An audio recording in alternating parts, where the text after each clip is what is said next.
안녕하세요. 김원준입니다. 2017년 2월 28일 특검 수사기관 마지막 정례 브리핑을 시작하겠습니다. 특검은 특검법 제12조 사건의 대국민 보고 규정에 따라서 특검 출범일부터 지금까지 국민의 알 권리 보장을 위하여 피사실 이외의 수사 과정에 대하여 정례 브리핑을 실시해 왔습니다. 그동안 특검 브리핑에 관심을 가주신 국민 여러분들께 감사의 말씀을 드리는 바입니다. 오늘 이 정례 브리핑이 끝나지만 말씀드린 바와 같이 수사는 이미 끝났지만 아직도 더 중요한 공소 유지가 남아 있습니다. 끝까지 특검이 제일 잘 마무리될 수 있도록 저희 특검도 열심히 하고 저 또한 최선을 다해서 보조하도록 하겠습니다. 여러분 그동안 실수도 많이 했는데 많이 도와주셔서 감사드립니다. 다시 한번 여러분들 앞날에 무한 영광 있기를 기원하면서 감사의 말씀드립니다. 특검의 마지막 브리핑이었습니다.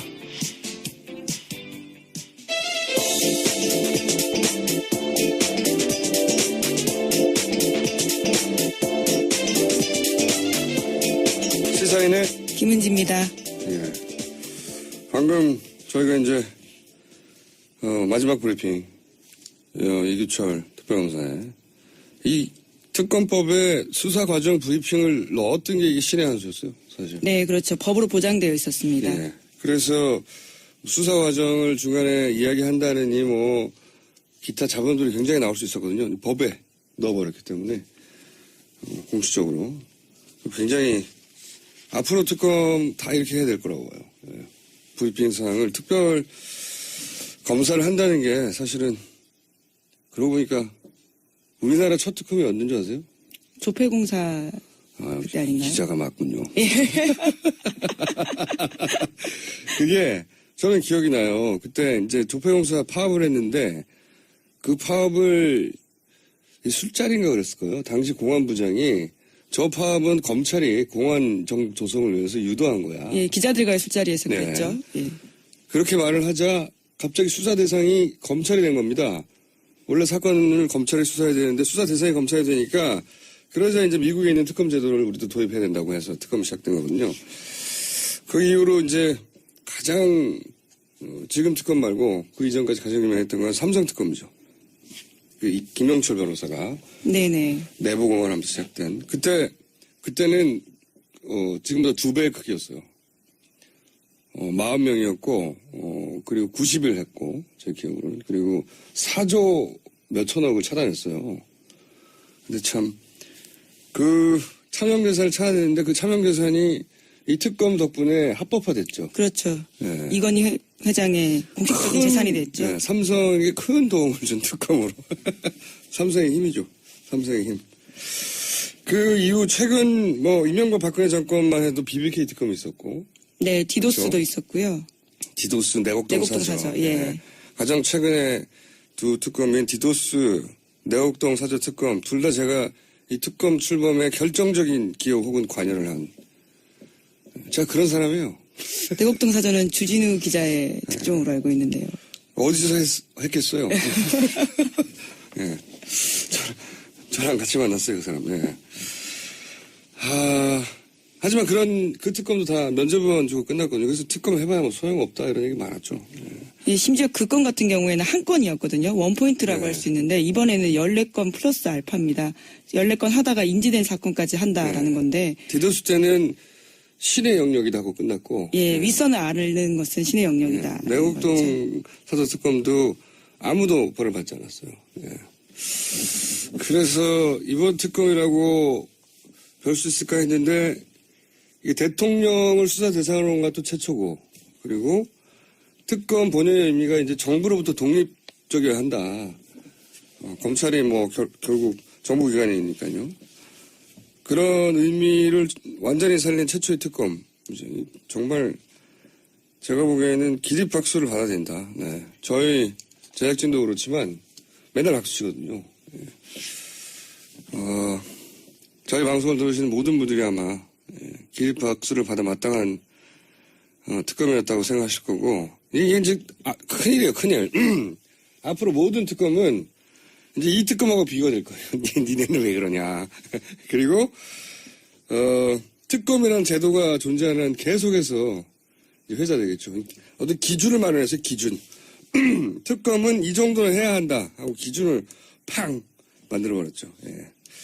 이런 특검이 연장되지 않으면 이거는 제가 보기에는 역사적으로 죄를 짓는 거다.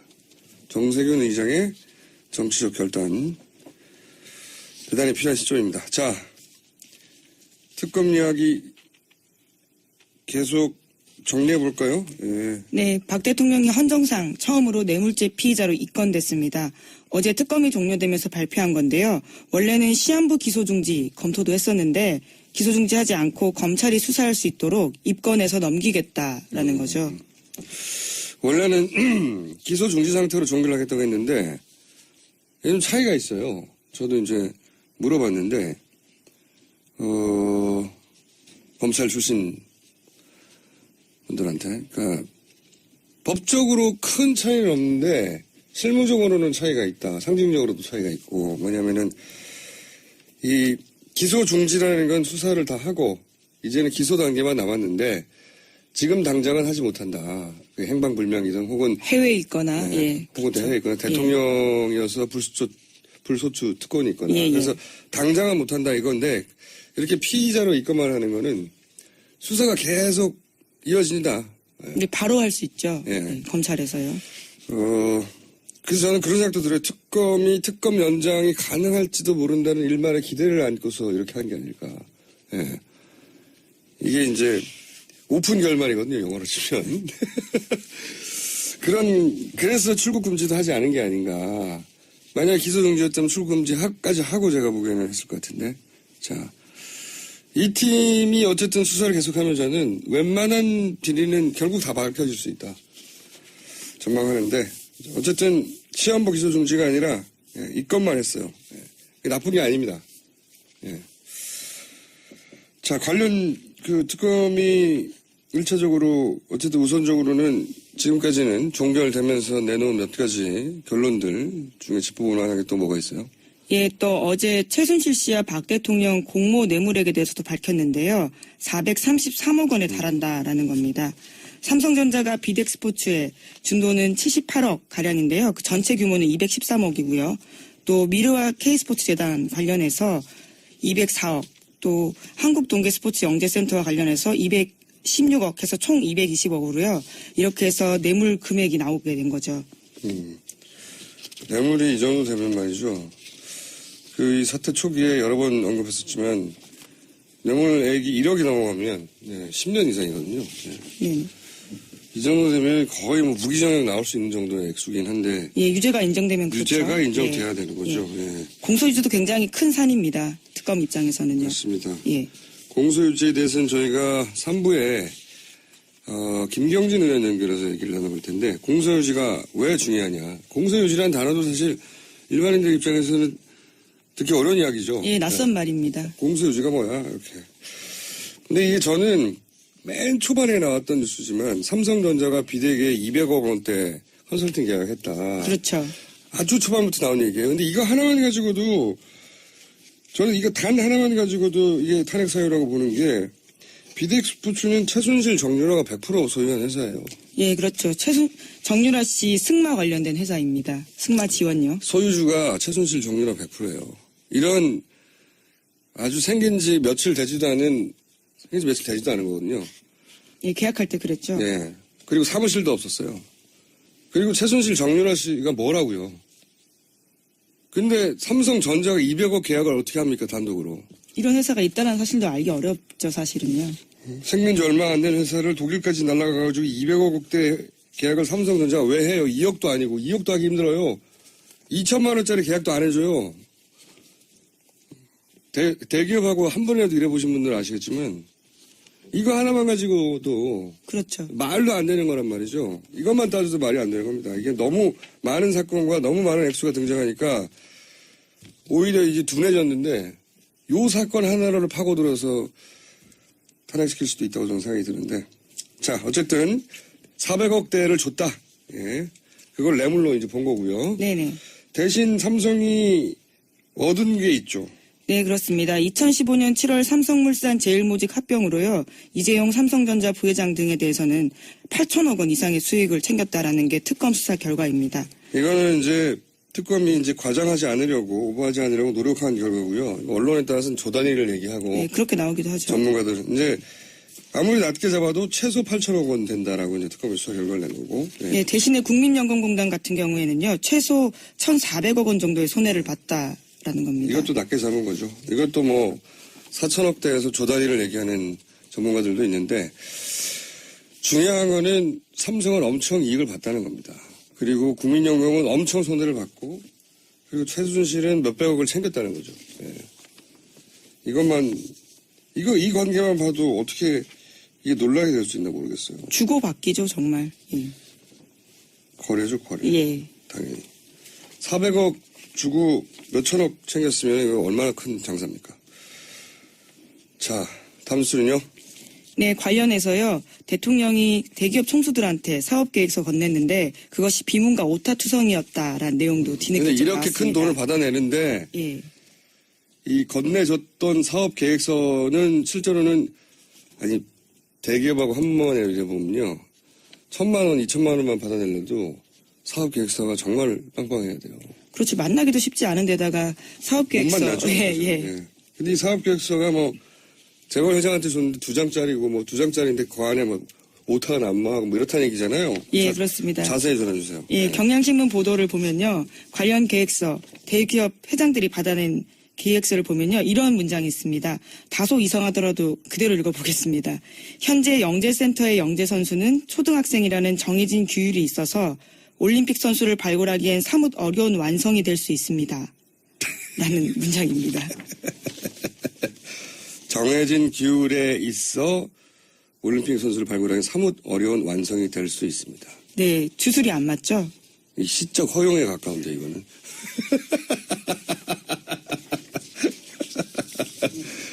그게 어쨌든 이런 내용들로 차 있는 계획서를 주고 그것도 이제 재벌 회장들에게. 예, 오타도 있습니다. 선수 출신 지도자라고 써야 되는데요. 선수 출진 지도자라고 써놨습니다. 거기 뭐 오타 그거 말고도 있더라고요 보니까. 근데 이게 얼마나 박근혜 대통령이 그 최순실의 꼭두각시라고 불리기에 합당한 일을 한 건지 드러나는 거죠. 이게 읽어보지도 않은 거예요. 예. 최순실 씨는 또 얼마나 허접한 수준으로 재벌의 돈을 털었는지도 드러나는 거예요. 이런 거 가지고 털었어요. 이거는 그냥 요식행위였다는 거죠. 예, 주면 돈 주는 거죠. 예. 입금하는 거죠. 그러니까 대통령 주장대로 훌륭한 회사, 뭐 기술, 사람이 있어서 소개했을 뿐이다 하면 최소한 그 계획서를 읽고 했어야 되는 건데 그래야 훌륭한지 아닌지 본인이 판단할 거 아닙니까? 이거 뭐 내용 확인도 안 하고 그냥 재벌들한테 무슨 빚쟁이 청구서 내밀듯이 내민 거예요. 대통령이란 이유 하나로. 내용이 이렇다는 겁니다. 예. 아니 이제 해먹어도 말이죠. 우리가 이제 깜짝 놀라는 거 있잖아요. 와 대단하다. 적어도 대통령에 걸맞는 수준, 규모, 그런 걸 생각할 텐데 이게 뭐 오탄하고 뭐 비문이 있고 말도 안 되고 2장짜리에다가 허접한 이런 걸로 뭐 수백억씩 뜯어냈다고 하니까 저는 불법을 따지기 이전에 너무 부끄러워요 이게. 막상 받아든 재벌 회장들도 굉장히 당혹스러웠을 것 같습니다. 재벌 회장이 이게 읽었겠어요. 밑에 좋겠죠. 실무자들. 네. 예. 주긴 했겠지만 실무자 선에서 막 비웃었겠죠. 물론 이런 걸 가지고 몇백억을 내야 합니까 이렇게. 이게 조폭도 못 되고 동네 양아치 뭐예요. 이런 2장짜리에다 막 말도 안 되는 말 써가지고 이게 뭡니까? 정해진 규율에 있어 올림픽 선수를 발굴하기엔 사뭇 어려운 완성이 될 수 있습니다.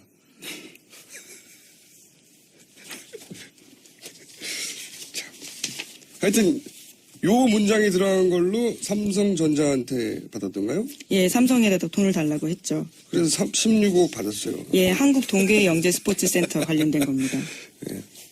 160만 원도 안 주겠습니다. 저 같으면 이런 주장 들고 오면 그렇게 사기를 친 거예요. 사기죠 뭐. 예. 사기를 치고 공범이죠 또 재벌도 이렇게 해서 이득을 얻어냈으니까. 네, 그렇죠. 삼성까지만 수사가 가지 못했는데요. 원래 SK, 롯데까지도 수사가 가야 된다라는 이야기가 계속 많았고요. 검찰로 그 수사는 이첩이 됐습니다. 예, 그 수사를 이제 검찰이 한다는 게 걱정인데, 예. 여하간 큰 덩어리를 봤을 때 이런 수준으로 예, 검찰 특검에 마무리가 있었습니다. 근데 앞으로 이제 법정에서 더 많은 사실들이 밝혀지겠죠. 네. 공소 내용을 이제 언론에 다 밝힐 수가 없어서. 예, 그렇죠. 당장은 3월 6일 날 최종 수사 결과 발표할 때도요. 조금 더 새로운 내용이 나올 거라고 보고 있습니다. 그러니까요. 우리가 몰랐던 내용 많이 나올 거라고 예. 봅니다. 자, 다음 뉴스는요. 네. 장기정 자유청년연합 대표가요. 어제 보수 성향의 한 팟캐스트에 출연해서 이렇게 말했습니다. 이정미 재판관 집 주소 이야기하고요. 게다가 단골 미용실과 숫보까지 언급을 했는데요.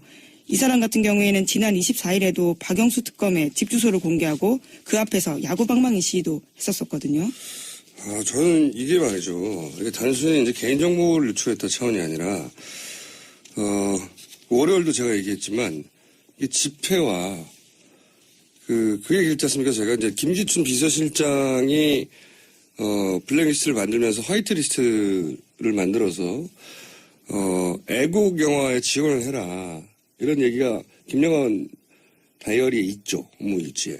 그런데, 그 결과로 그런 지원을 받은 게 아닌가 하는 의혹을 받는 사무실. 네네. 그 사무실과 그런 의혹을 받는 영화사의 사무실이죠. 예. 사무실과 이 친박 집회하고 연관된 단체들. 그리고 지금 주요한 그 대통령 측 피고인들을 그 변호하는 변호사들하고 연관된 단체들. 친박 단체이자 예를 들면 정호선 비서관을 변호하는 변호사들 이렇게 연결된 곳의 사무실, 네, 뿐만 영화사 아니라 사무실, 가짜뉴스 생산지로 의심받고 예. 있는 곳까지도요. 노코들의 네. 사무실 예. 다 같은 건물에 있었다는 걸 우연히 발견했잖아요. 취재하다가.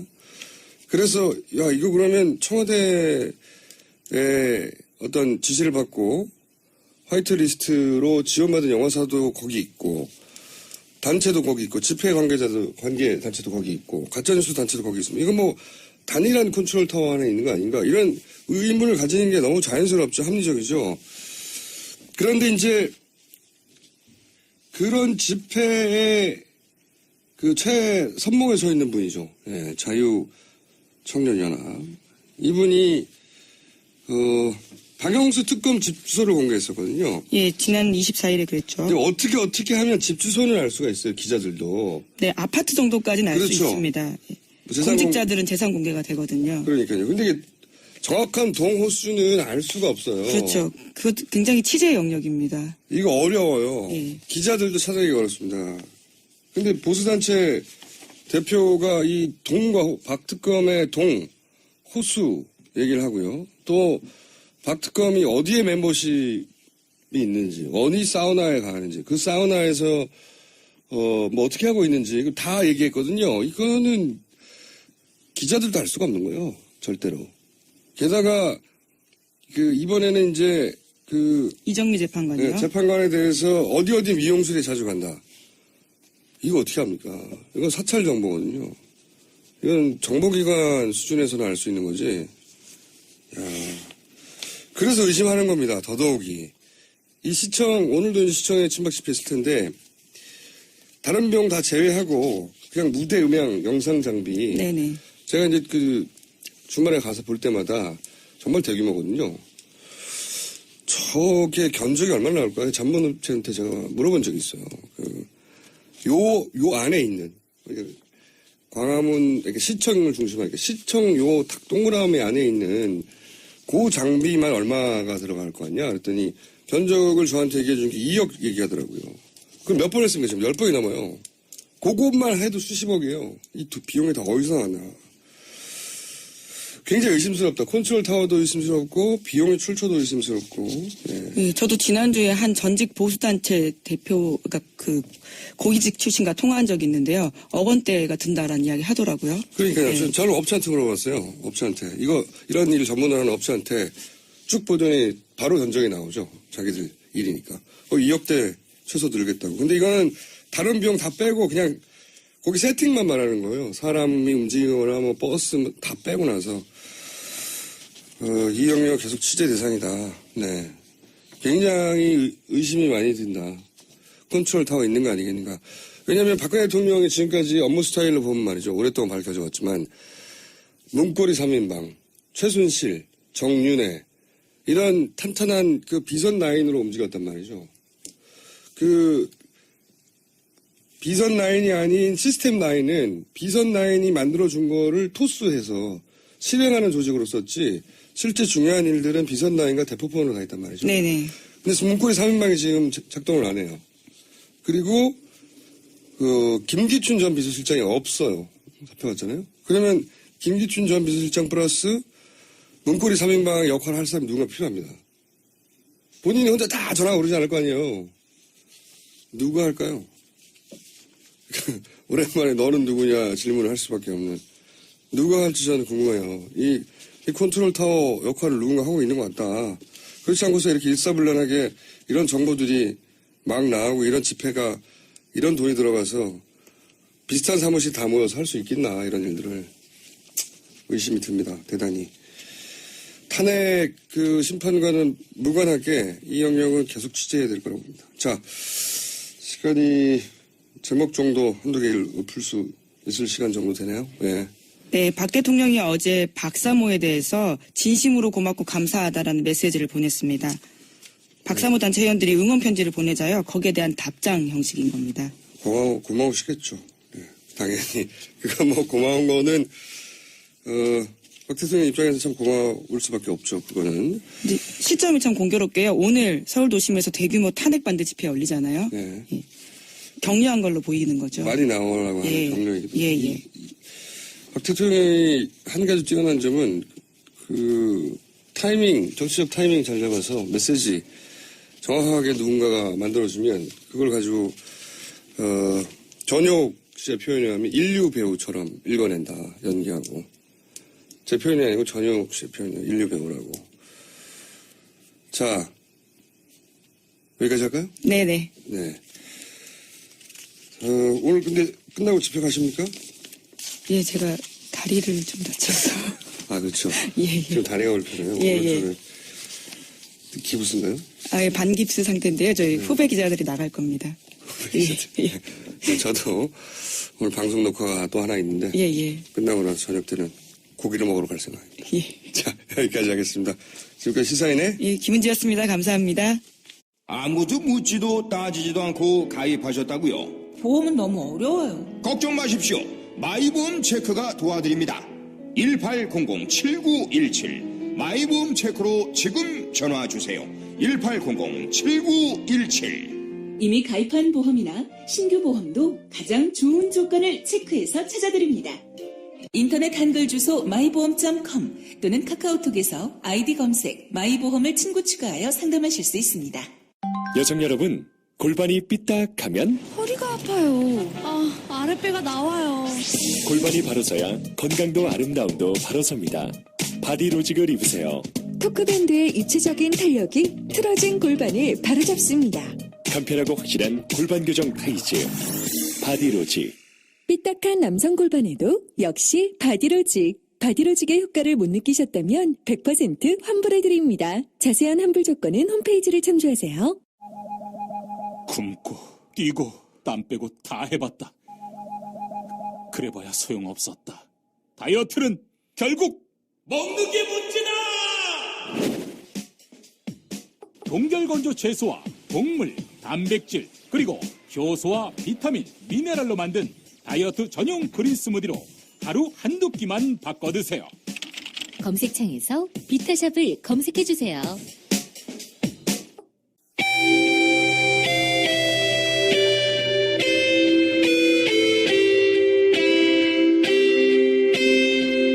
항상 나라를 생각합니다. 이혜훈의 나라 걱정.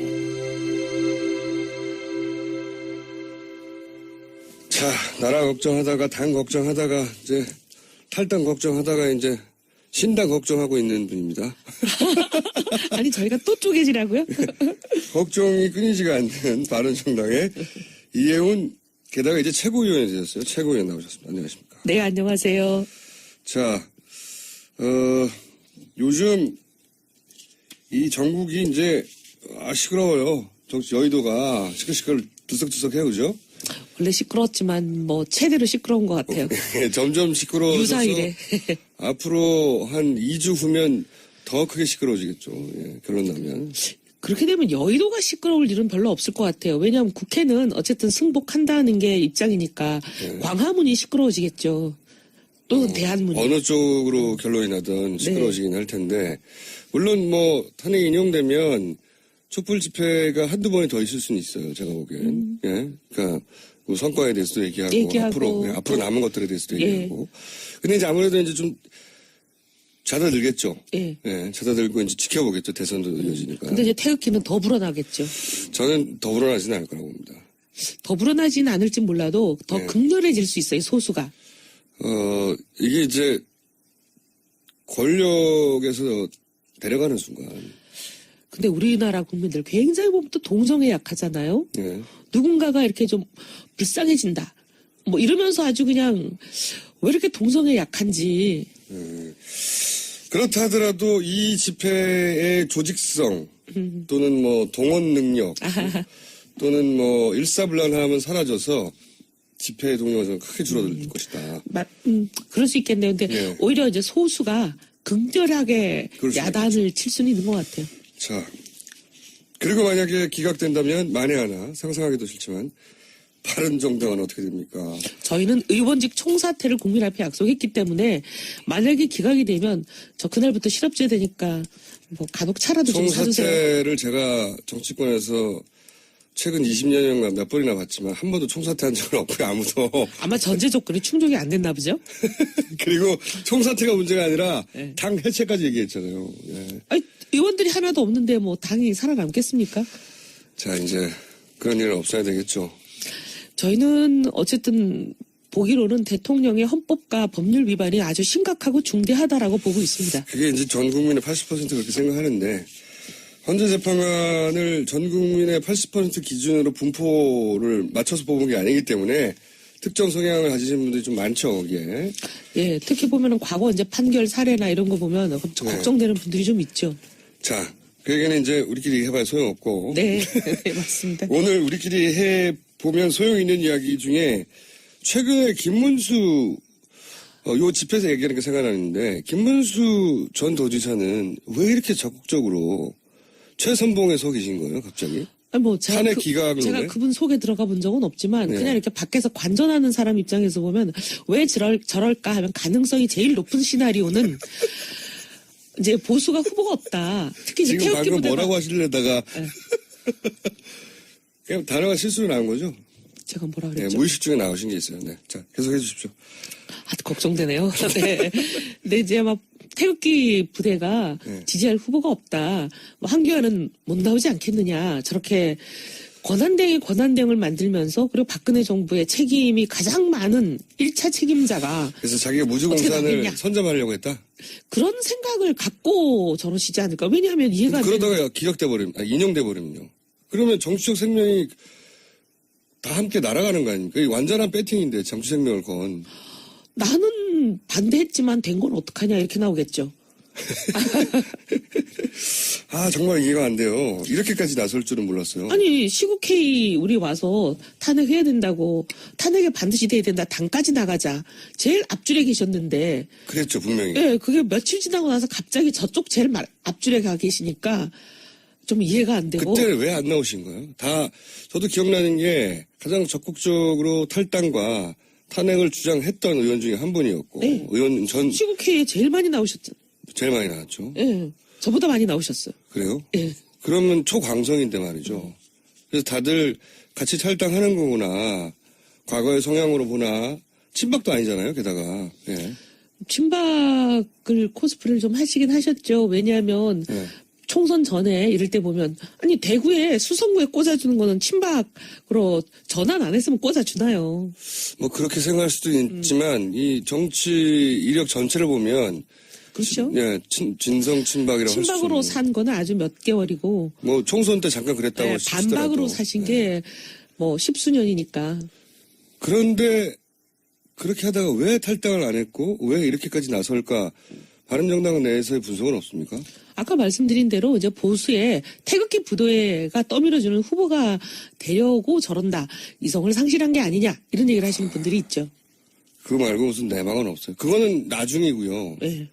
그러니까 애초에 왜 바른정당에 합류를 안 한 거죠? 바른정당에 합류를 안 할 때도 뭔가 이렇게 그런 계산을 한 게 아니냐. 바른정당에 나가는 것보다 남아있는 게 보수의 후보가 될 수 있다. 유승민도 나가고 김무성도 나가고 오세훈도 나가고 남경필도 나가면 그럼 난 남는 게 좋겠다. 이렇게 생각하셨을 거라고 보는 거예요. 그게 이제 대체적인 분석입니까? 네. 당에서 저희가 김문수 전 도지사하고 인터뷰를 여러 차례 해보려고 시도했는데 안 하셔가지고 물어볼 수가 없어요. 이제 많은 경우에 보면은 이렇게 사람들이 이렇게 쭉 가면 반대로 가시는 분들이 있거든요. 왜냐하면 반대로 가는 게 그래도 내가 나머지 지정을 먹을 수 있다. 이렇게 생각하면 그러면서 사실 이제 새누리당 옛날 기준으로 보면 그때 웬만한 후보들이 다 나온 거 아니에요? 하나도 안 남기고. 그러니까 그렇죠. 하나도 안 남기고 다 나오면 내가 남아야겠다. 이렇게 생각할 수 있는 거죠. 하지만 동시에 같이 올라갈 수도 있겠다. 이렇게 생각해야 정상인데 말이죠. 저 대구 가실 때부터 다들 지금 정상이 아니지 않냐 그런 얘기 많습니다. 꼭 김문수 전 도지사에게 반론의 기회를 저희가 드릴 테니까 저희 네. 인터뷰 좀 응해주시기 바랍니다. 아니 뭐 제가 정상이 아니라고 얘기를 했다기보다는 지금 분석이 일반적으로 그렇다고요. 당의 분위기가. 당뿐만 아니라 여의도 전체에서 그런 것 같은데요. 일부 태극기 부대를 제외하고는. 그 강성 발언 연결하니까 또 생각나는 게 제가 개인적으로 최근에는 연락해본 지 오래됐는데 과거에 굉장히 친했었거든요. 예. 홍준표 경남도지사가 그분이랑 어떻게 친할 수 있어요? 이분이 또 사석에 대해서는 재밌어요. 정치적으로는 한 번도 교집합이 없었지만 네. 사석에서도 재밌습니다. 네. 어머나. 사적으로 제가 의원님하고도 가까웠잖아요. 아니 그게 아니라 그분과 친한 분을 처음 봐서 그래요. 이분이 혼자 놀죠 보통. 네. 그래서 그분과 친하다는 분을 제가 지금 54년 평생에 처음 봐서 그래요. 저는 저 끝에서 저 반대쪽 끝까지 다 대부분 아는 사람과 친한 사람이 있습니다. 희한하게도. 대단하십니다. 네. 제가 여태까지 우리 당내에서도 그분과 친한 분을 못 봤는데. 이분이 이제 혼자 노는 분이죠. 네. 제가 이게 표준은 아닌데 이 단어보다 정확한 건 없어서 제가 처음 이분 인터뷰하고 신문에다 이렇게 썼거든요. 독고다이 홍준표. 이렇게 썼어요. 그 이후로 이분의 별명이 됐는데 많은 분들이 그렇게 생각하죠. 네. 예, 이렇게 파도 없고요. 일종의 별명이 아일랜드예요, 저희는. 파도 없고요. 계보도 없고요. 혼자 계세요. 혼자. 그러니까 모든 사람을 공격하세요. 마음에 안 들면 막 공격하죠. 예. 마음에 안 드는 거는 하여튼 모든 사람이 마음에 안 드시나 봐요. 대부분 마음에 안 들어요. 본인을 제외한 모든 사람. 아니 개인적으로 호감을 갖고 있는 사람도 있는데 칭찬은 잘 안 하시고. 네. 자 어쨌든 이분이 또 갑자기 어젠가요? 이거 굉장히 심한 얘기를 했어요. 민주당 1등 후보 대장은 뇌물 묻고 자살한 사람 노무현 전 대통령을 지칭하고 지칭한 거죠? 그리고 1등 후보는 이제 문재인 네. 전 대표를 지칭한 건데 이게 너무 나가도 너무 많이 나간 표현이에요. 아니 근데 뇌물을 먹고라는 거는 그래도 법조인 출신이고 검찰 출신이신데 검찰 수사 단계에서 종료가 됐기 때문에 기소도 안 됐고 확정 판결이 안 났는데 이렇게 뇌물 먹고라는 단정적인 표현을 쓰실 수 있는 거예요? 그것도 그렇지만 이게 사실관계를 떠나서 이거는 본인에게도 도움이 안 되고. 아니 본인은 어차피 소위 말하면 진보 진영은 지금 포기한 거 아니에요. 자기 늘 보면 갈라치기를 잘하시죠. 그 특기죠 이분이. 네. 네. 얻을 표만 확실히 없겠다. 난 태극기만 바라보면 된다. 이런 거 아닐까. 저희가 이제 홍준표 지사하고도 이제 인터뷰를 요청해서 이 문제에 대해서 언급은 하고 해명을 들을 생각이긴 한데 이 얘기를 들은 예를 들어서 바른정당이나 혹은 주변의 정치인들의 반응은 어때요? 저 사실 죄송한데요. 지금 처음 들었거든요. 근데 어쨌든 뭐 다른 의원들 얘기를 들어볼 시간은 없었지만 제가 이걸 지금 딱 보고 야 어떻게 사람이 이럴 수가 있나. 이건 인간적으로 너무한 거죠. 정치를 떠나서. 아니 그리고 이제 우리가 보면은 망자에 대해서는 어느 정도의 기본적인 예의를 지키잖아요. 도리와. 근데 이거는 설사 이게 사실이라 하더라도 저는 예의 어긋났다고 생각하고 그리고 첫째 사실도 아니잖아요. 지금 확정되지 않은 걸 이렇게 말씀하시면. 자, 그럼 또 이제 또 화제의 인물이 될 수 있는 분들 제가 또 여쭤볼게요. 물론 정세균 의장이 최종적으로 이 문제는 풀어야 됩니다. 직권상정이라고. 근데 정세균 의장이 이것이 여야 합의 사안이라서 직권상정하지 못한다고 언론을 계속 얘기하고 있잖아요. 마찬가지로 그 앞단에서 권성동 법사위원장도 법사위 만장일치가 원칙이라고 원론이라고 왜냐하면 김진태 의원이 간사라서 자유한국당에 김진태 의원이 절대 반대하니까 그 한 부분의 절대 반대 때문에 법사위가 여야 합의가 안 됐다고 법사위 통과를 안 시켜주는 것도 마찬가지 이유거든요. 비슷한 거예요. 이유는 원론에 맞지 않다. 우리 국회가 원론대로 아는 적이 참 많은데 이번엔 다들 원론을 얘기하고 있는데 아니 근데 저는 좀 이해가 안 되는 게 직권상정을 할 수 있는 기준으로 네. 국가 변란 전쟁 이런 거 포함이죠. 그다음에 천재지변 해놓고 등에 준하는 국가 비상사태라고 돼 있어요. 그러니까요. 아니 대통령이 없는 사태가 비상사태가 아니면 언제 비상사태가 되나요? 근데 또 이런 얘기를 해요. 네. 그 의미는 그 비상사태를 해결하기 위해서 직권상정으로 뭔가 법안을 올릴 수는 있지만 비상상태라고 아무 법안에 올 수는 없다. 이런 얘기거든요. 아니 그 비상사태를 해결하는 게 특검 아니에요? 저도 그렇게 생각합니다. 아니 지금 비상사태를 그럼 누가 어떻게 해결하는데요? 이 비상사태를? 자, 그 정세균 국회의장에 대해서는 저희가 또 인터뷰를 하거나 네. 또는 직접적으로 물어보겠는데 제가 이제 바른정당 입장에서 바른정당의 입장을 묻고 싶은 부분은 또 정세균 국회의장도 물론 법사위만 통과시키면 하겠다고 해요. 근데 법사위가 안 되니까 문제인데. 그러니까 자기가 책임지기 싫고 네가 네. 책임자라 아니에요. 그렇죠. 권성동 법사위원장도 여야 합의가 안 되니까 안 된다고 하는 서로 건데. 핑퐁을 치는 거죠. 맞습니다. 나 때문이 아니고 쟤 때문이야 이러면서. 자, 그런데 정세균 국회의장은 본인이 얘기해왔던 바가 있어요. 예를 들어서 뭐 여야 합의가 되어야 되고 이제 더 이상은 날치기가 없어야 되고 뭐 신사가 되고 싶은 거죠. 한마디로. 국회 선진화법 이후에 작년인가 재작년이죠. 재작년 여름에 정의화 의장은 테러방지법을 국가 비상사태라는 핑계를 대면서 했어요. 네. 그때 여름에 아무 일도 없었거든요. 국가 비상사태 정도. 물론이죠. 그게 나쁜 선례라고 이제 생각해서 이런 주장을 하시는데 모르겠습니다. 끝까지 이 생각을 지킬지는. 근데 제가 궁금한 것은 권성동 법사위원장 좀 더 낮은 단계에서 법사위는 만장일치로 이때까지 통과시키지 않으면 관례다. 그래서 지금 여당이 반대하니까 안 된다고 하는데 이것도 마찬가지 이유로 이게 비상사태이기 때문에 결단을 내릴 수도 있는 건데 이분이 이걸 안 하는 진짜 이유는 뭘까요? 왜냐하면 바른정당 내에서 답답해할 거 아닙니까, 그죠? 저 같은 사람이 많이 답답해하죠. 네, 바른정당이 공을 가져갈 수 있는데. 네. 공을 가져갈 수 있는데 지금 이것 때문에 안 된다고 오히려 바른정당이 이제 타겟이 돼서 비난을 받고 있어요. 맞아요. 그러니까 이제 물론 정세균 의장이 가장 심한 압박을 받고 있고요. 그다음으로는 그게 가장 합리적인 건데 네. 일부 이제 바른정당에 대해서 공격하는 분들은 너네 때문에 안 된다 이렇게 얘기를 하거든요. 때문만은 안 된다고 하는 거는 제가 보기에는 좀 과한 거예요. 과한 예. 비판이지만 예. 그 바른정당이 해결할 수 있다. 왜 못하냐고 비난할 수 있죠. 근데 이제 제가 뭐 이분한테 직접적으로 왜 그러는지 얘기를 들은 건 아니지만 예. 이 권성동 의원이 평소에 보면 검찰 출신이다 보니까 검찰 우선이 좀 있어요. 검찰이 해야 된다.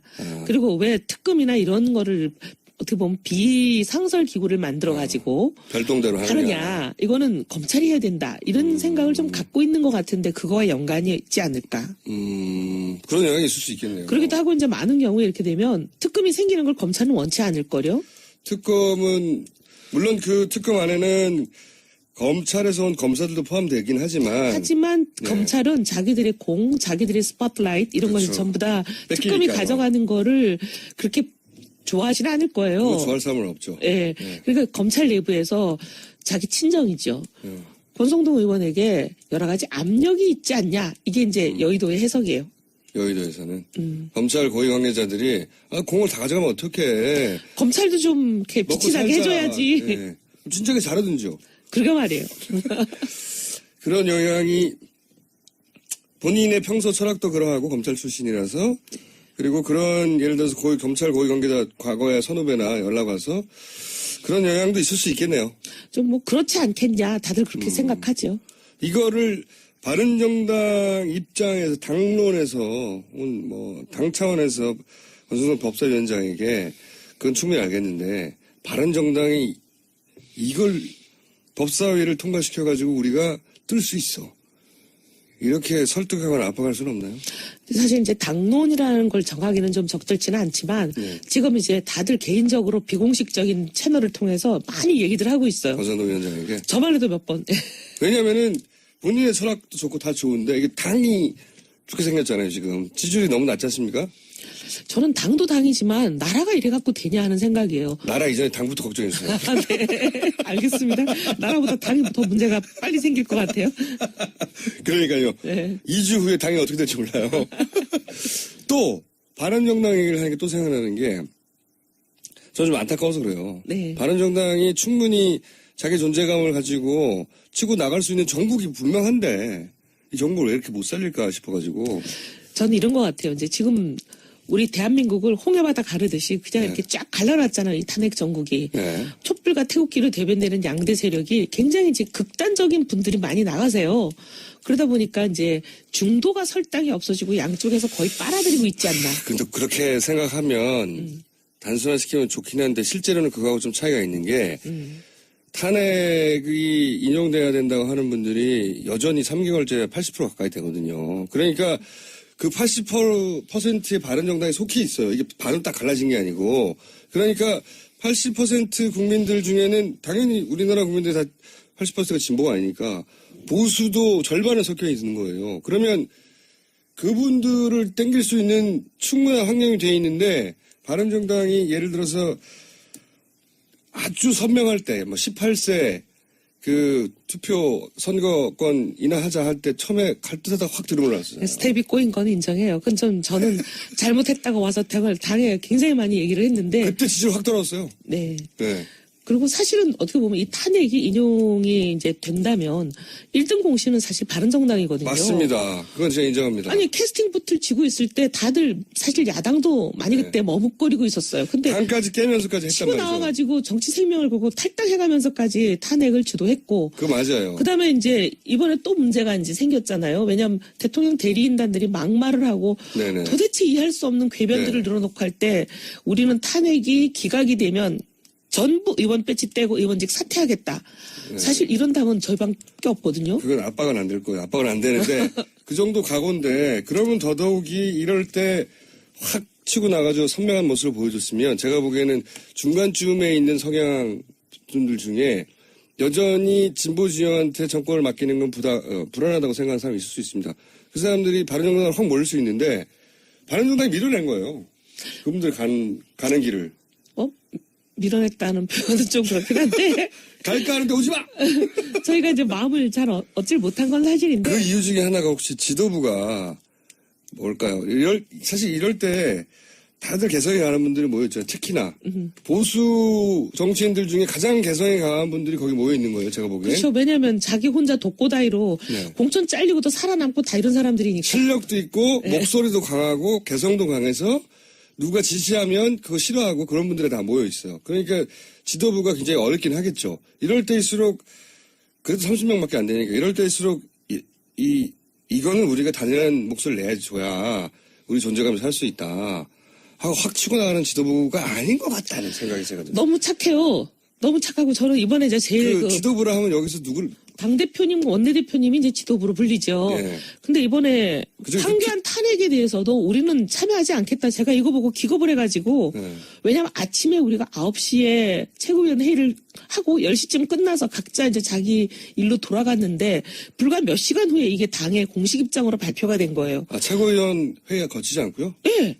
최고위원 회의할 때는 이제 그런 게 결정이 되지 않았어요. 근데 전 너무 놀라가지고 이 정도 중대한 사안을 결정하려면 그래도 최고위를 비상소집을 하든지 했으면 좋지 않냐 했더니 뭐 급해서 그랬다라는 게 이제 답변이긴 한데 아니 그래도 이런 걸 정하려면 최고위원 정도는 모여서 의견을 들어야죠. 근데 어쨌든 그런데 그것도 중요하지만 더 중요한 거는 이제 판사 출신들도 계시고 이러다 보니까 좀 약간 맹꽁이 같아요. 자기 당의 지도부를 맹꽁이, 특히 맹꽁이가 누굽니까? 있어요, 하여튼. 그래갖고는 뭐라 그래야 되냐면 너무 이렇게 법의 자꾸 해석에 그냥 매달리시는 거예요. 이번에도 탄핵을 제가, 아니, 왜 한교안 탄핵을 왜 불참합니까? 하고 이제 따졌더니 들어오는 답이 이거는 법적으로 자기 재량권에 해당하는 재량권을 행사한 거라 이거는 불법이라고 탄핵이 인용이 될 수가 없다. 네. 이용이 될 수 없는 일을 우리가 하면 바른 정당이 아니지 않냐 이런 어떻게 보면 굉장히 좀 도덕교과서 같은 얘기를 하세요.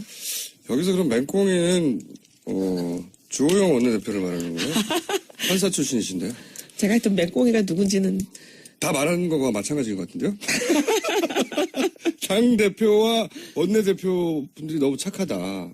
그리고 또 맹꽁이 같다. 그 법조인 출신이라서 그런지 판사 출신이라서 그런지 너무 이렇게 법조문에 매달린다.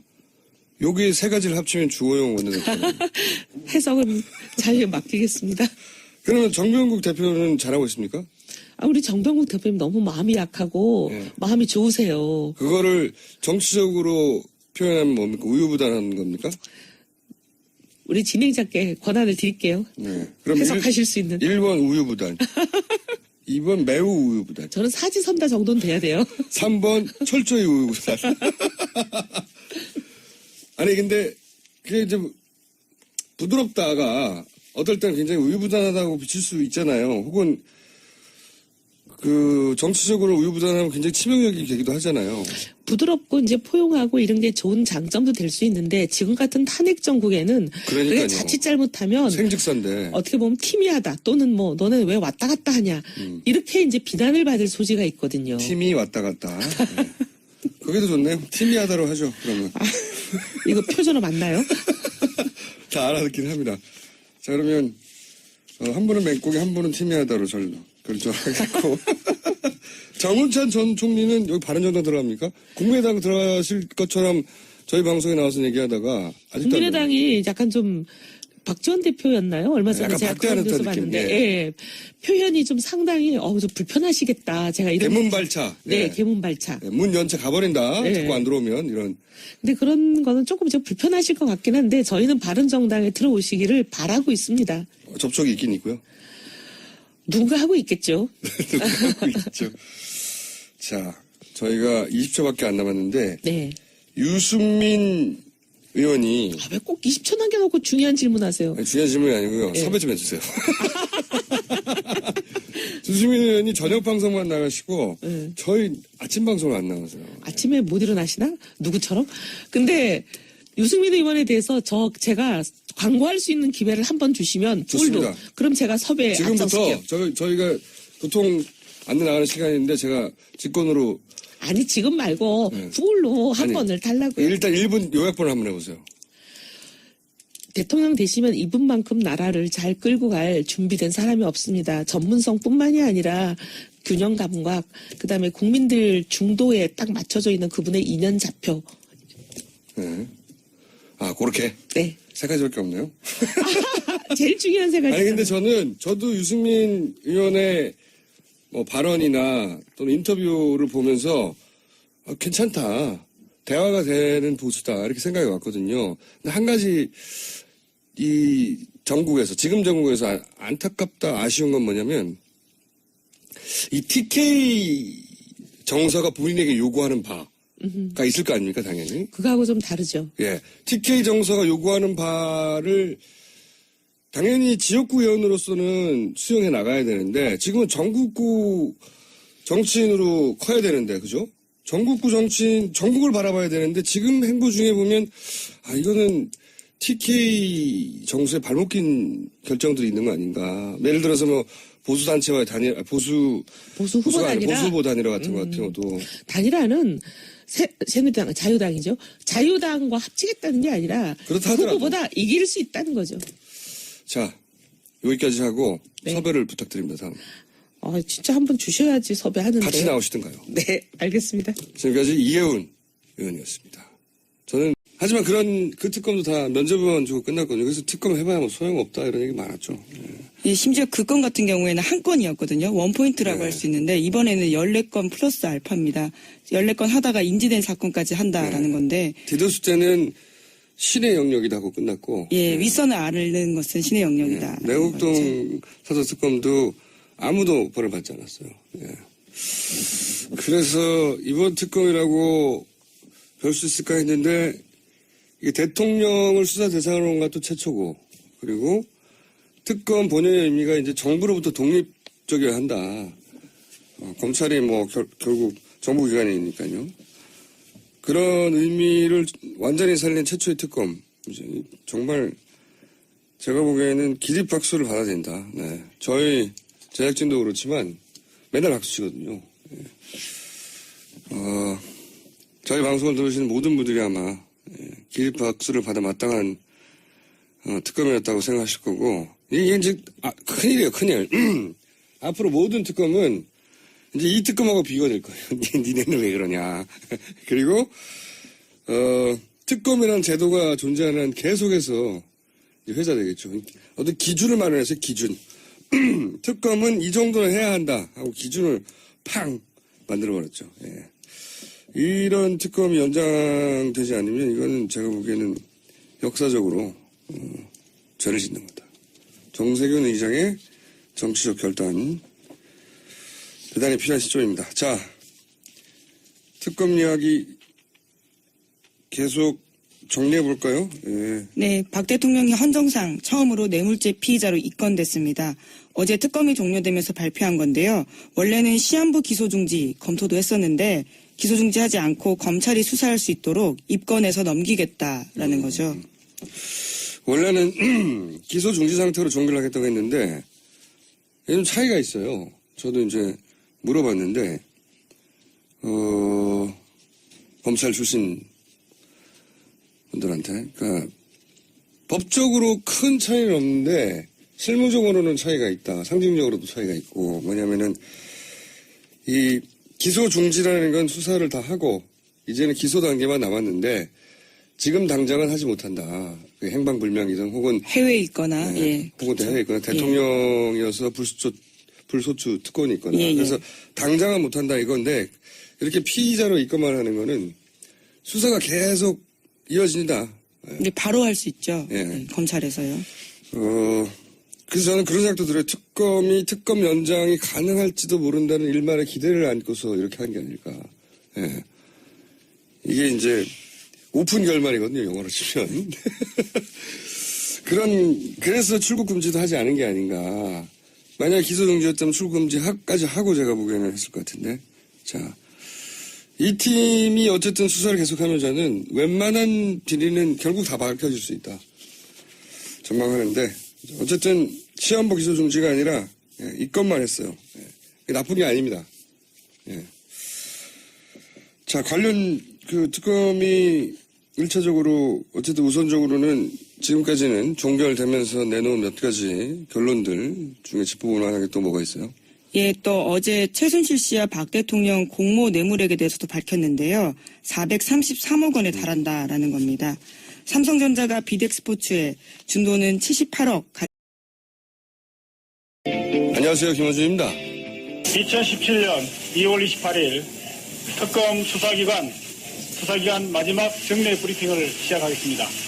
특검은 특검법 제12조 사건의 대국민 보고 규정에 따라서 특검 출범일부터 지금까지 국민의 알 권리 보장을 위하여 피사실 이외에 수사 과정에 대하여 정례 브리핑을 실시해 왔습니다. 그동안 특검 브리핑에 관심을 가주신 국민 여러분들께 감사의 말씀을 드리는 바입니다.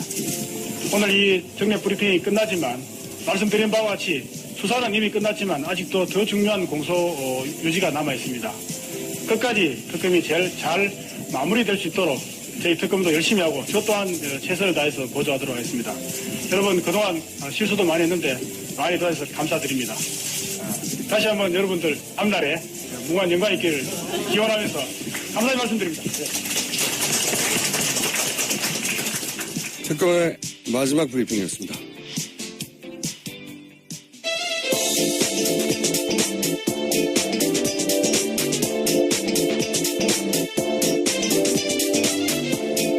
시사인의 김은지입니다. 예. 방금 저희가 이제 마지막 브리핑 이규철 특별검사의 이 특검법의 수사 과정 브리핑을 넣었던 게 이게 신의 한 수였어요, 사실. 네, 그렇죠. 법으로 보장되어 있었습니다. 예. 그래서 수사 과정을 중간에 이야기한다느니 뭐 기타 자본들이 굉장히 나올 수 있었거든요. 법에 넣어버렸기 때문에 공식적으로 굉장히 앞으로 특검 다 이렇게 해야 될 거라고 봐요. 예. 브리핑 사항을 특별 검사를 한다는 게 사실은 그러고 보니까 우리나라 첫 특검이 언제인 줄 아세요? 조폐공사 그때 아닌가요? 기자가 맞군요. 그게 저는 기억이 나요. 그때 이제 조폐공사 파업을 했는데 그 파업을 술자리인가 그랬을 거예요. 당시 공안부장이 저 파업은 검찰이 공안 조성을 위해서 유도한 거야. 예, 기자들과의 술자리에서 네. 그랬죠. 예. 그렇게 말을 하자 갑자기 수사 대상이 검찰이 된 겁니다. 원래 사건을 검찰이 수사해야 되는데 수사 대상이 검찰이 되니까 그러자 이제 미국에 있는 특검 제도를 우리도 도입해야 된다고 해서 특검이 시작된 거거든요. 그 이후로 이제 가장 지금 특검 말고 그 이전까지 가장 유명했던 건 삼성 특검이죠. 김영철 변호사가 네네. 내부공헌하면서 시작된 그때는 지금보다 2배의 크기였어요. 40명이었고 그리고 90일 했고 제 기억으로는 그리고 4조 몇천억을 차단했어요.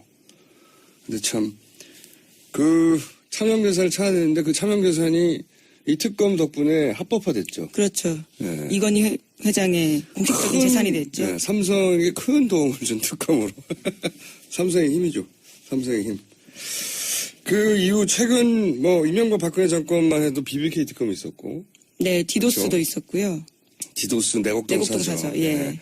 가장 최근에 두 특검인 디도스 내곡동 사저 특검 둘 다 제가 이 특검 출범에 결정적인 기여 혹은 관여를 한 제가 그런 사람이에요. 내곡동 사전은 주진우 기자의 특종으로 알고 있는데요. 어디서 했겠어요?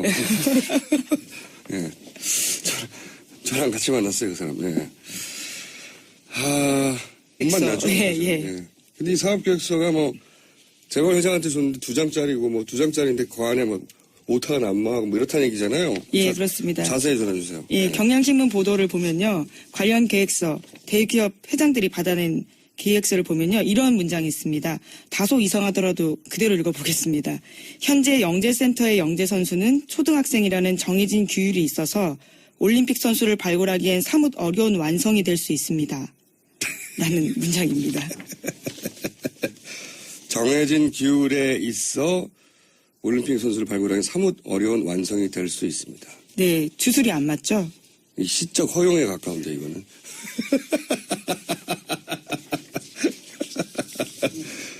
그게 어쨌든 이런 내용들로 차 있는 계획서를 주고 그것도 이제 재벌 회장들에게. 예, 오타도 있습니다. 선수 출신 지도자라고 써야 되는데요. 선수 출진 지도자라고 써놨습니다.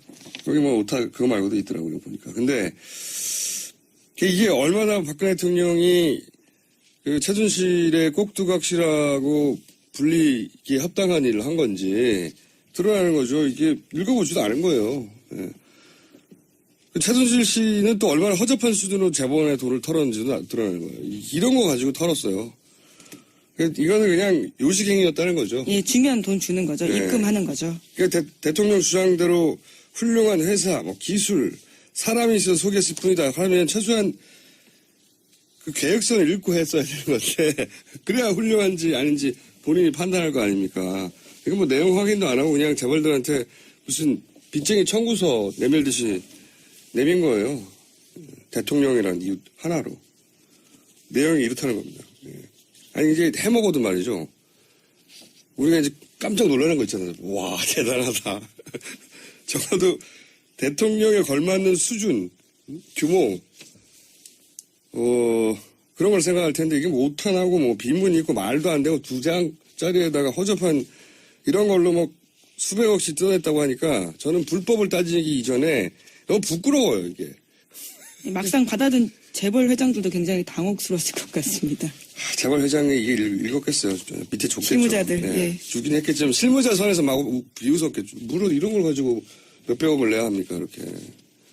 이게 조폭도 못 되고 동네 양아치모예요. 이런 2장짜리에다 막 말도 안 되는 말 써가지고 이게 뭡니까? 정해진 규율에 있어 올림픽 선수를 발굴하기엔 사뭇 어려운 완성이 될 수 있습니다.